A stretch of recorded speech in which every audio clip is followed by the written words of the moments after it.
Hello guys, இன்றைக்கி என்ன update பார்க்க போகிறோன்னா, நீங்கள் வாட்ஸ்அப் அப்டேட் பண்ணியிருந்தீங்கன்னா கண்டிப்பாக அந்த அப்டேட் வந்திருக்கும். ப்ளே ஸ்டோர் போய் அப்டேட் பண்ணுங்கள்.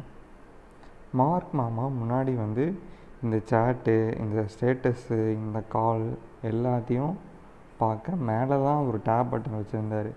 மார்க் மாமா என்ன பண்ணிட்டார், நியூ அப்டேட்டில் பார்த்தீங்கன்னா கீழே கொண்டு போயிட்டார். இன்ஸ்டாகிராமில் எப்படி ஹோமு, ரீல்ஸு, ப்ரொஃபைல் செக்ஷன் அப்படி போவோம்ல, அந்த மாதிரி கொண்டு வர்றாரு. இது ஏன் இப்படி பண்ணுறாருன்னு எனக்கு தெரியல.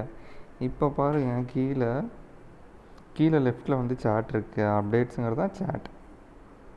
அப்புறம் கம்யூனிட்டிஸ் வந்துடும் போல். ஆங்கிலமும் அறியாத சிறுவன் நான், மன்னிச்சிருங்க. இப்படி மாற்றிட்டுருக்காரு மக்களே. நீங்களும் இந்த அப்டேட் பண்ணி யூஸ் பண்ணி பாருங்கள். யூசர் ஃப்ரெண்ட்லியாக இது ஓகேவாக இருக்கான்னு செக் பண்ணி பாருங்கள். சப்போஸ் ஓகேவாக இருந்ததுன்னா தேங்க்ஸ் ஃபார் த